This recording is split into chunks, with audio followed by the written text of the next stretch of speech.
कहाँ है समझा दिया? अरे का लागल बड़लो मर्दे कहीं चाय हुई मंगावलो पियल जाओ। अरे मर्द का चाय वही मंगईब कहिए स्टूडियो के तो यही तरह काम धंधा बंद भइल खैनियो पर आफत पड़ल बा। तो भैया बात तू सही कहत रहा। लॉकडाउन में जौन हाल भइल बनू अब केने से धोक हो गाना न गावे लइका कोन नहीं चलो कत हो।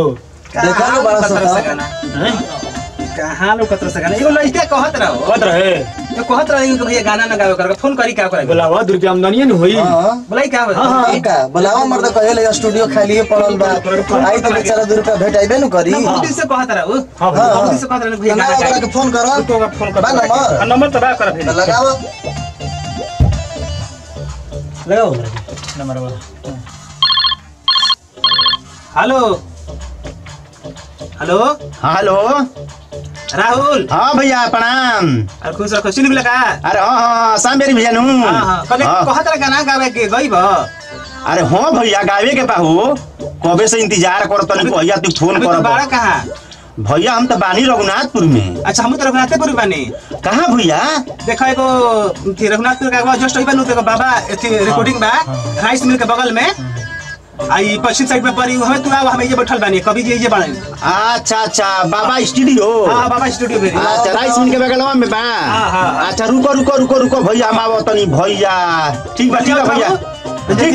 ठीक भैया आवत तनी। प्रणाम भैया। खुश रह आवत हां लो समझा दिया काम हो गइल। अब तो चाय मंगाई बनू। हां मोला फस नहीं तो चाय का एकदम खबर मलाई मंगा दिए। धरती से उठ के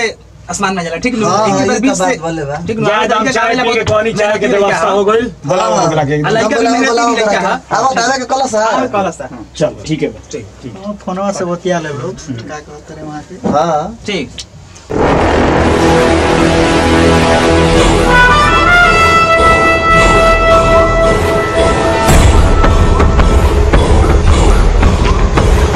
कहाँ बा बाबा ये देगा कहाँ बाबा ये देगा तेरे पर दिया।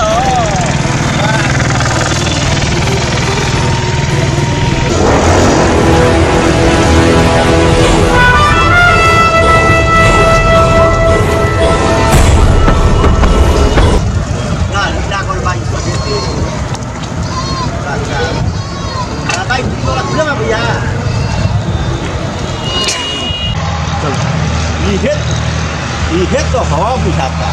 बाबा। हाँ बाबा स्टूडियो क्या है दे बाबा स्टूडियो ये जो का खुलल बाटे गेटवा ओहो गेटवे में का तो गेटवा खुलल बा तो बाबा स्टूडियो। ये तो और पता नहीं बाबा ऑडियो रिकॉर्डिंग स्टूडियो तुम देख ली तुम कोई वाला झाड़ झुर ली गाय के बरा तो एकदम पूरा हम गाना क्या दिन बरा पोटी मोबाइल से बात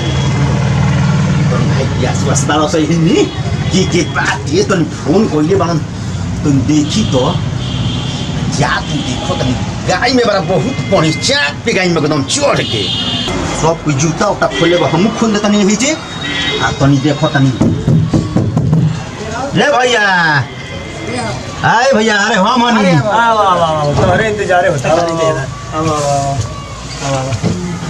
बैठ बैठ बैठ बैठ ये बेसन हां ये ब्याह साला नहीं बहुत ज्यादा। अरे मर्दे आके बैठ गिला तनी डंड प्रणाम गोड़ लाग। प्रणाम भैया। खुश रह प्रणाम भैया। ये कहां संसार दिया? अरे भैया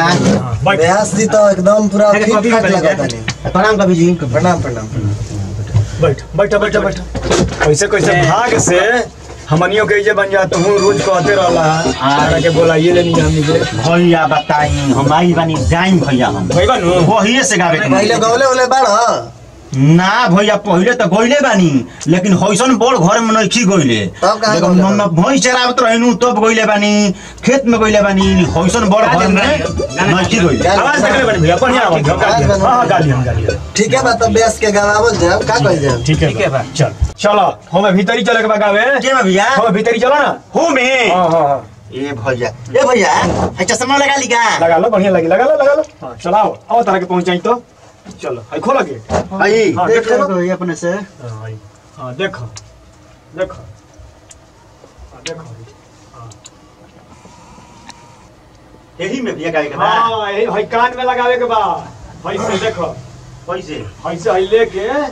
ऐसे हई कान में ऐसे लगा के आ एकरा में हई गावे के बा हेल में ले लू यही में गावे के बा हां लो धरो धरो हंसने लगी भैया हां हां हां टोपी लगा हां लगा लो हां चल चलो हां कुछ चली कभी जी उनका के इशारा करी लागत कि मोला फंस गइल ना। हां हां हां इशारा करी गवाई उनका के गाई लेके गाई तने गोड़ ओड़ लाग लो हाय तने गोड़ ओड़ लाग ली सरस्वती जी बाड़ी नु सरस्वती मैया के हम गोलावत नी जय हो मैया हमारा के व्यास बना दी माई गवाई कौन कवि जी कौन गाना गवाई माइकवा चाहिए। हां माइकवा दी गवाई तो कौन गाना गवाई सुनी हां ध्यान से ब्यास हेलो हां आवाज जाता ब्यास हां कवि जी आवता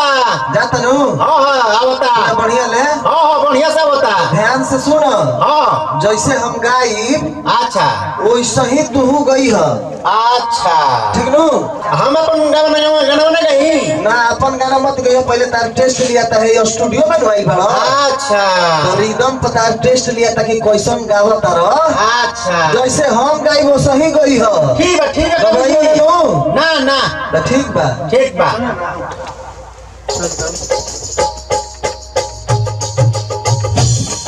तो जब जब मुझको पुकारे मैं दौड़े आई नदी किनारे तू जब जब मुझको पुकारे मैं दौड़ी आई लंगटे उधारे अरे मर्दे ई का गाओ तारा मर्द कहीं का यही कहला गवाई है अरे ब्यास आजी हम इधर कोई नहीं हां यार हम का गनी जोन हम गावत तनी तोवन में तहरा गावे के बा लमटे उहारे कोई लगलो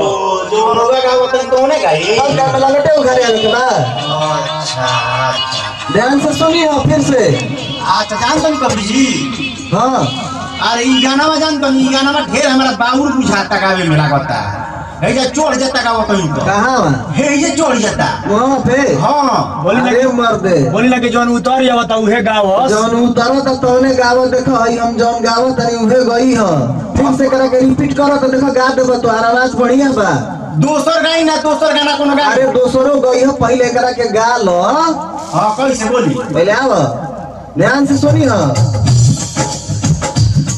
तू जब जब मुझको पुकारे मैं दौड़े आई नदी किनारे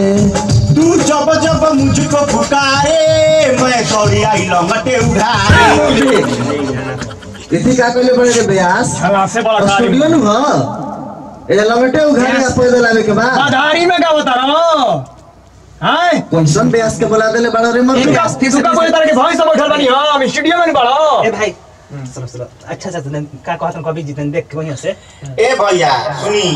ओ कोनो दोसर गाना गाई अच्छा की बात हमरा जान तनी का दिन गाई हमरा चोर जता ऊपर ए कवि जी दूसरे गवाई इनका से एक ब्यास की मर्द झलास ले आले बड़ा लो अच्छा गाली हम चाहे का आफत बोल जमीनी के स्तर करहन तन ब्यास बहुत तरह की चाय पियावा अरे का कहनी है ए ब्यास हां आवाज आता नु हां वो तो छोड़ दो तारा बस करे के गाना दूसर गाना गावा हां ठीक बा गुरुजी बिना रिदम के गई ह अच्छा मिले सादा गावा रिदम नहीं लागत अच्छा ठीक बा गवाई ऐसा जैसे गाई हां फिर वो सही गई ह ठीक बा गुरुजी ठीक नु ठीक बा तो गई ह हम अभी गावो तनी सुनो ध्यान से अच्छा धीरे धीरे प्यार को बढ़ाना है हद से गुजर जाना है ठीक बा सुनी धीरे धीरे प्यार को बढ़ाना है चढ़ के उतर जाना है मर्द फंस गई फंस गई बाधारी में बड़ा के चढ़ के उतर जाना है बड़ा स्टूडियो में अरे एक आदत में हो गइल बा भैया ए चढ़ के खाली कहते ब्यास वैसा ना ब्यास के धोखे नहीं छोड़ो जय दादा कट तारा सुनाओ तरीके की का कहत रहन अरे भैया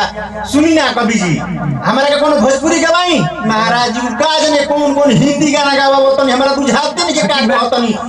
अच्छा ठीक है हिंदी गाना नहीं कब गौले ना हम हिंदी गाना तोरे कोई भोजपुरी गाना कोई ले बानी होली गवाई तो सर होली होली गौले बड़ा हां होली गवाई ना चढ़ के गा देता अभी कहीं होली गई है तो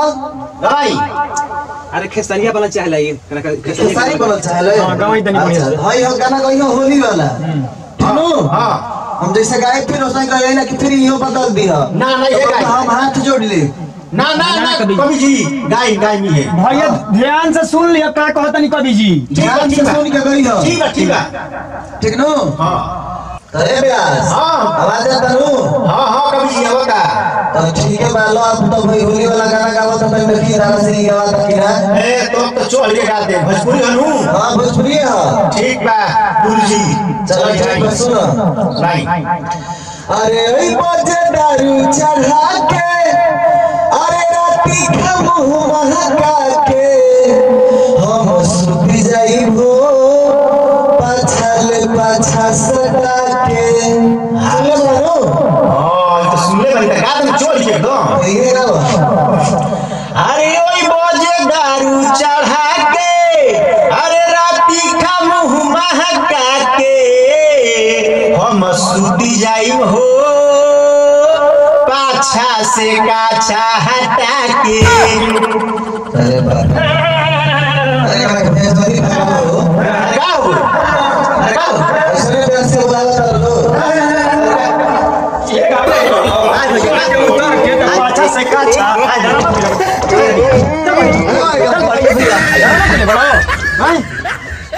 हमनी के जननी है कि एगो चायो के अगर हां कइल मर्दे उतार के त चढ़ा के गोजीबे कर डरा मारे मर्दे कहीं का ऐसा ऐसा जस्ता स्टूडियो के नाम है हसवा ए मर्दे उतार के त चढ़ के डरा मा कइले बारे करपट फाड़ देबो भाई बुझते नहीं करतू हमरा के शेयर करी नमस्कार सलाम भैया ई हमनी के चैनल राहुल रिजवान रउरा सभे एकरा पर आशीर्वाद दीही हमनी के आगे बढ़ाई अगर आशीर्वाद दे तो हमनी के खूब बढ़िया वीडियो एकरा पर डालत रह जा कहे के मतलब है कि अभी नया नया हमनी के बन जा बाबा परमेश्वर नाथ के धरती से हमनी के वीडियो बनाने चालू कइले बनी जा और रउरा सभे एकरा के आशीर्वाद दीही आगे मुहे बढ़ाई अपन छोट बेटा छोट भाई समझ के रउरा सभे एकदम दिल से आशीर्वाद दी हमनी के आगे बढ़ाई खूब शेयर करी आ सब्सक्राइब करी भैया और बेल आइकन दबाई ना भूलम धन्यवाद प्रणाम।